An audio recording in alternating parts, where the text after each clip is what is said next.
everyone, how are you all? Welcome back to my channel Deepakshi biology. तो कैसी चल रही है आपकी प्रिपरेशन? आई होप कि जितनी भी क्लासेस हमने कराए थे प्रीवियस क्लासेस में जो भी टॉपिक आप लोगों को कराए गए थे वो सारे आप लोग को क्लियर होंगे। और आज हम लोग नेक्स्ट सेशन और नेक्स्ट टॉपिक स्टार्ट करेंगे, है ना। इस सेशन में हम लोग देखेंगे नेक्स्ट टॉपिक हमारा क्या था, कंप्लीट नॉलेज ऑफ साइटोलॉजी। ठीक है, तो आज हम साइटोलॉजी के बारे में स्टडी करेंगे, सेल के बारे में, है ना। तो पहले हम लोग टॉपिक देख लेते हैं, है ना। कंप्लीट नॉलेज ऑफ साइटोलॉजी, फटाफट से देखते जाएंगे, है ना। एक्चुअली साइटोलॉजी होता क्या है, what the mean by cytology, है ना। क्या होता है बताइए। साइटो को ही सेल बोलते हैं, समझ में आई बात। साइटो को ही सेल बोलते हैं और जो सेल की स्टडी होती है, study of cell is called cytology. Understand? Sorry, जो हिंदी वाले बच्चे हैं उनके लिए भी है, ठीक है ना।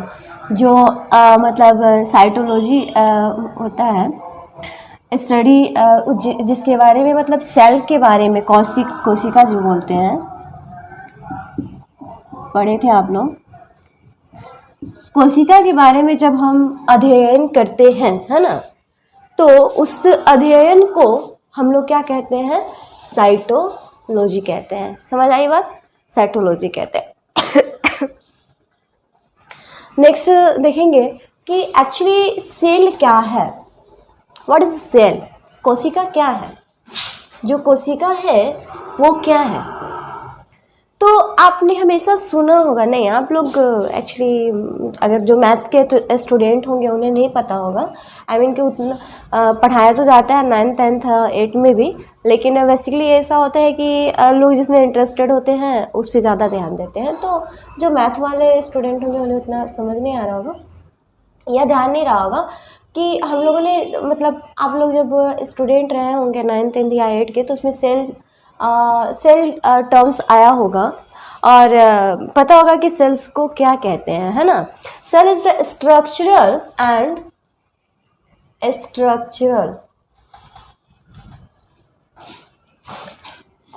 Cell is the structural and functional unit of life, ठीक है ना। इसको क्या बोलते हैं, स्ट्रक्चरल एंड फंक्शनल यूनिट। बात समझ में आ रही है कि क्या बोल रही हूँ मैं, structural and functional unit of life, मतलब जो संरचनात्मक और कार्यात्मक। स्ट्रक्चरल मीन्स क्या होता है, संरचनात्मक, और फंक्शनल मीन्स क्या होता है, कार्यात्मक। हाँ लिख सकते हैं आप लोग, यहाँ पे लिख लीजिए, संरचनात्मक एंड कार्यात्मक।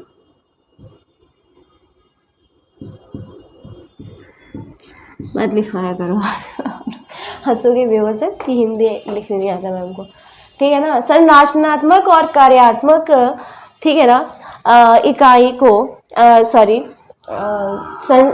स्ट्रक्चरल एंड फंक्शनल यूनिट इकाई को हम जो लाइफ की इकाई होती है, जो संरचनात्मक रूप से और कार्यात्मक रूप से काम करती है, उसको हम लोग क्या कहते हैं, सेल कहते हैं। आई मीन कोशिका कहते हैं। क्या कहते हैं, कोशिका कहते हैं, ठीक है ना। सबसे छोटी संरचनात्मक और कार्यात्मक इकाई, ठीक है ना, उसको हम लोग क्या कहते हैं, सेल कहते हैं। समझ आया। तो इसको किसने डिस्कवर किया था, सेल को किसने डिस्कवर किया था, रॉबर्ट हुक ने, ठीक है ना।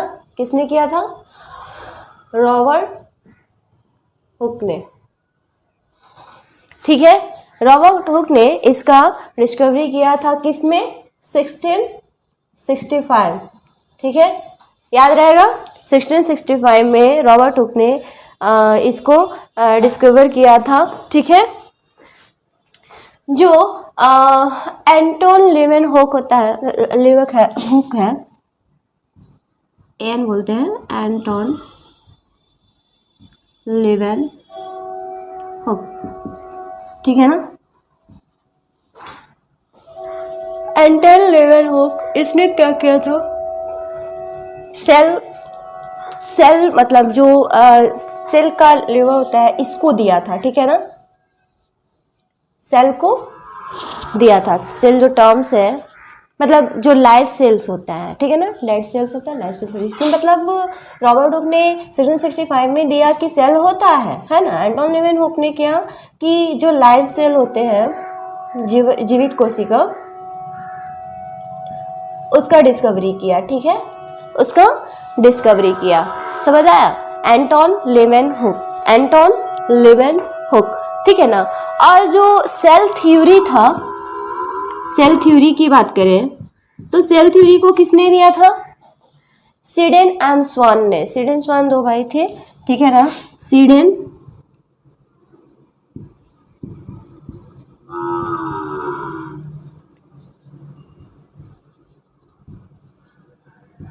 एंड स्वान ने दिया था, ठीक है ना। कौन दिया था, सीडेन एंड स्वान ने, ठीक है। अब देखिएगा, थोड़ा सा इसको समझिएगा कि सेल को सबसे छोटी संरचनात्मक कार्यात्मक इकाई क्यों कहा गया। देखिएगा कि कैसे ये काम करता है, वो करता है, कैसे बनता है, ठीक है। क्या ध्यान दीजिए, हम इस तरह से समझेंगे, ठीक है, इस तरह से समझेंगे कि ये हो गया आपका सेल, ठीक है, ये हो गया सेल, ठीक है। तो group of cell, group of cell, ठीक है, इसको क्या बोलते हैं, जब ग्रुप ऑफ सेल बनेगा तो ये क्या हो जाएगा, टिश्यू। बहुत सारा जो सेल है वो मिलके क्या बनाएगा, टिश्यू बनाएगा, ठीक है। ग्रुप ऑफ सेल मिलके क्या बनाएगा, टिश्यू। यहाँ पे आप लिख सकते हैं कोशिका। ऐसे समझिए ना, जैसे कि घर देखा है आपने, तो घर में एक ईंट जो हो गया, वो ईंट क्या हुआ, जस्ट लाइक कोशिका, ठीक है ना। ईंट क्या हो गया, कोशिका हो गया। जब हम इस ईंट को ग्रुप करते हैं और सेल को ग्रुप करते हैं तो ये टिश्यू बना, ठीक है ना। तो ईंट को मिला दिए तो क्या बन गया, दीवार। पहले दीवार ही बनता है ना, दीवार खड़ा किए मतलब एक साइड का वॉल है, ठीक है ना। तो ग्रुप ऑफ मतलब ईंट, जब ईंट को मिलाते हैं तब जाके एक दीवार खड़ी होती है। ऐसे ही बहुत सारे सेल को जब मिलाते हैं तो टिश्यू बनता है, कोशिका। टिश्यू को क्या बोलते हैं हिंदी में, बताइए, ऊतक। टिश्यू का हिंदी क्या होता है, ऊतक। अब देखिएगा, जब ग्रुप ऑफ टिश्यूज मिलाएंगे तब क्या बनेगा, बताइए क्या बनेगा, ऑर्गेन बनेगा ना जी। ऑर्गेन को क्या बोलते हैं, अंग बोलते हैं। रूम हो गया, कमरा लिख दीजिए या रूम लिख दीजिए, ठीक है, ठीक है। जो रूम हो गया वो क्या हो गया आपको, ग्रुप ऑफ टिश्यूज हो गया, है ना। अब देखिए यहाँ पे जो ग्रुप ऑफ ऑर्गेन है मिलके क्या बनेगा, ऑर्गेनिज्म, है ना, ऑर्गेनिज्म। और हम बात किसकी कर रहे हैं, इसके पहले स्टडी किसकी किए थे, ऑर्गेनिज्म के बारे में ये स्टडी कर रहे थे। अब ये क्या बन गया, ऑर्गेनिज्म से क्या बना, मतलब जैसे कि पूरा का पूरा शरीर, मतलब बात करें तो, ठीक है ना, लिविंग ऑर्गेनिज्म। ये क्या हो गया, घर। समझ आया। अब देखिए यहाँ पे बात क्या हो रही थी कि मान लीजिए जो सेल है, तो ग्रुप ऑफ सेल की बात करें तो ग्रुप ऑफ सेल, जैसे कि हम अगर एक ईंटे की बात करें तो एक ईंटे को इवेलुएट करते हैं हम किससे, सेल से इवेलुएट करते हैं, ठीक है ना। तो वो जो ईंट है जो मिलके एक दीवार बनाता है ना, फिर दीवार चारों तरफ से मिलके क्या बनाता है, एक कमरा बनाता है, और बहुत सारा कमरा मिलके क्या बनता है, एक घर बनता है। Just like group of cell make tissues and group of tissues make organs and group of organs make organism, ठीक है ना। just like कि कोशिका को जब हम कोशिका का जो समूह होता है, ठीक है ना, उसको हम क्या बोलेंगे, ऊतक बोलेंगे, और ऊतक के समूह को क्या बोलेंगे, अंग बोलेंगे। मतलब बोल तो ऑर्गन जैसे आईज हो गया, नोज हो गया, लिप्स हो गया, हैंड हो गया, है ना, लिवर हो गया, हार्ट हो गया, ठीक है। तो ये क्या हो गया, एक ऑर्गन बनता है, अंग बनता है, और बहुत सारा जो अंग मिलके, ऑर्गन मिलके, है ना, हमारे बॉडी का निर्माण करता है ना, ऑर्गेनिज्म बनाता है, ठीक है ना। ह्यूमन और ये क्या बोलते हैं, लिविंग ऑर्गेनिज्म बनाता है। समझ आ रही है ना बात। तो यहाँ इतना समझ में आ गया, कोई दिक्कत, कोई दिक्कत। चलिए आगे बढ़िए फटाफट, इसको इरेज करते हैं।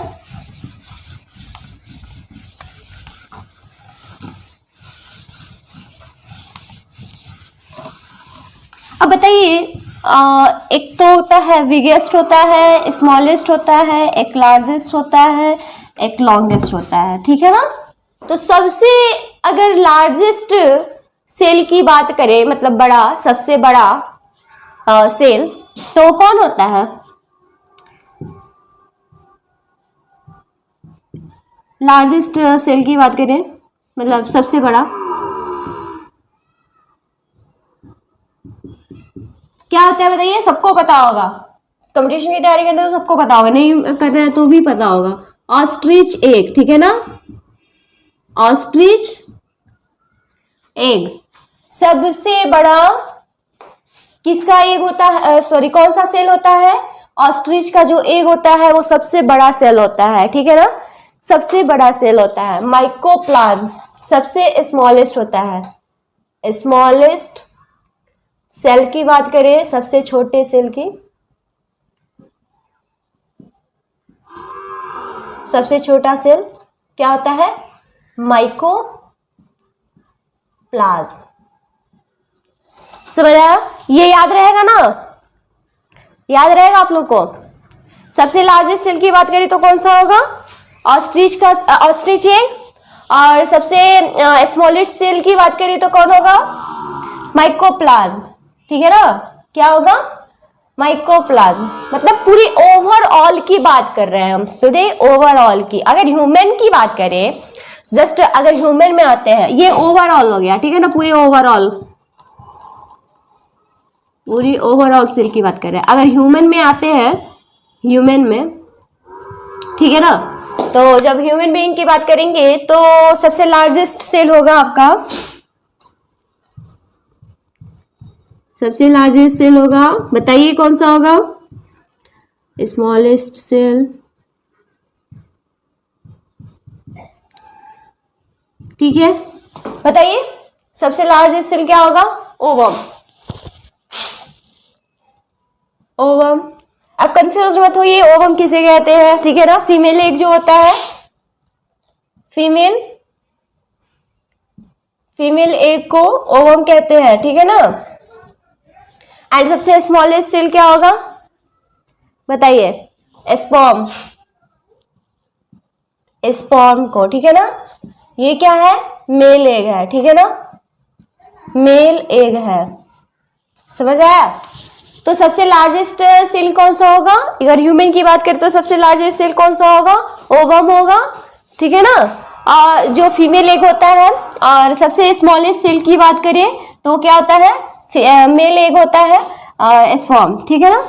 फीमेल एग जैसे ऐसा लाइक होता है, और जो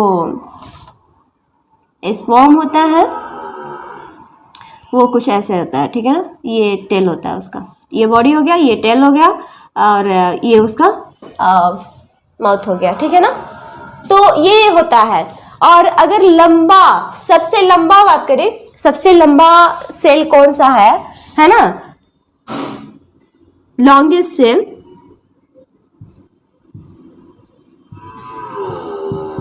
लॉन्गेस्ट सेल की बात करें तो क्या होता है बताइए, क्या होगा, न्यूरॉन, है ना।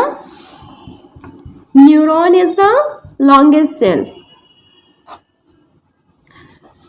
ठीक है, अब फटाफट से एक बार रिमाइंड कर लीजिए, क्योंकि क्वेश्चन अगर पूछना होता है तो यहीं से पूछेगा, ठीक है ना। लार्जेस्ट सेल कौन सा होता है, ऑस्ट्रिच शेप, ठीक है ना। लार्जेस्ट ओवरऑल की बात करिए, अगर ओवरऑल की बात कर रहा है, ठीक है ना, सबसे बड़ा, तो उसमें पूछेगा कि लार्जेस्ट सेल कौन सा होता है, तो अगर ऑस्ट्रिच दिया है और फीमेल एग भी दिया, आई मीन ओवम दिया है, तो आप ऑस्ट्रिच करके आएंगे, ठीक है ना। और स्मॉलेस्ट सेल की बात कर रहा है तो माइकोप्लाज्म करके आएंगे आप लोग, ठीक है ना। अगर ह्यूमन बीइंग की बात कर रहा है कि ह्यूमन बीइंग में सबसे लार्जेस्ट सेल कौन सा होता है, तो आप बिल्कुल भी कंफ्यूज नहीं होंगे। आप अगर ओवम दिया है तो ओवम टिक करके आएंगे, या ओवम की जगह अगर फीमेल एग भी देता है तो करके आएंगे। समझ में आ रही है ना बात। और सबसे स्मॉलेस्ट सेल की बात करिए तो वो होता है मेल एग होता है, एंड लॉन्गेस्ट सेल की बात करिए तो ह्यूमन में कौन सा होता है, न्यूरॉन, है ना। एनी कंफ्यूजन नहीं, चलिए याद हो गया होगा, आगे बढ़ते हैं।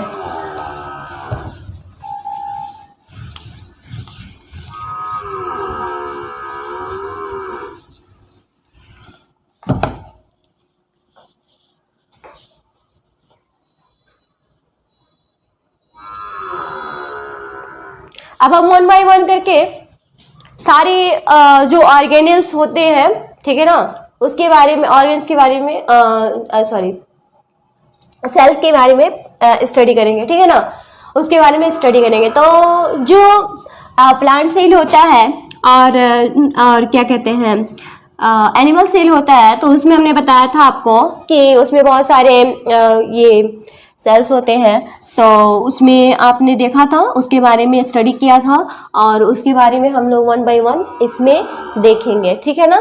तो सबसे पहले हम बात करेंगे प्लाज्मा मेम्ब्रेन और सेल वॉल की, ठीक है ना। प्लाज्मा मेम्ब्रेन से स्टार्ट करते हैं। अब ये बताइए हमको फटाफट से, प्लांट सेल में प्लाज्मा मेम्ब्रेन होता है या नहीं, कमेंट करके बताइए। प्लांट सेल में प्लाज्मा मेम्ब्रेन होता है या नहीं, होता है, गुड। प्लांट सेल में, जो प्लांट सेल है उसमें प्लाज्मा मेम्ब्रेन होता है, बट उसमें सेल वॉल भी होता है ना, सेल वॉल भी होता है। But in the case of animal cell only there are plasma membrane are present, है ना, उसमें ओनली प्लाज्मा मेम्ब्रेन होता है, उसमें सेल वॉल नहीं होता है ना। तो प्लाज्मा, अब इसको हम लोग प्लाज्मा मेम्ब्रेन भी कह सकते हैं या cell membrane, can be called plasma membrane और सेल मेम्ब्रेन, है ना, सेल मेम्ब्रेन, प्लाज्मा मेम्ब्रेन भी कह सकते हैं और इसको सेल मेम्ब्रेन भी कह सकते हैं। कोशिका झिल्ली, ठीक है ना, हिंदी में क्या बोलेंगे, कोशिका झिल्ली। समझ आई बात, क्या होता है कोशिका झिल्ली, ठीक है। अब बताइए कि कोशिका झिल्ली जो होता है इसका फंक्शन क्या होता है, इसका फंक्शन क्या होता है बताइए। ये चारों तरफ मतलब जो सेल मतलब एनिमल सेल है उनके चारों तरफ में एक लेयर बना के रखा है। तो जो बाहरी लेयर होती है वो क्या करती है, हमेशा प्रोटेक्शन का काम करती है ना, ये हमारे बॉडी को प्रोटेक्ट करता है ना, प्रोटेक्शन का काम करता है, जो बाहरी चीजें हैं उनसे हमें बचाता है। समझ आई बात, किसका बना होता है, मेड अप ऑफ, बताइए किसका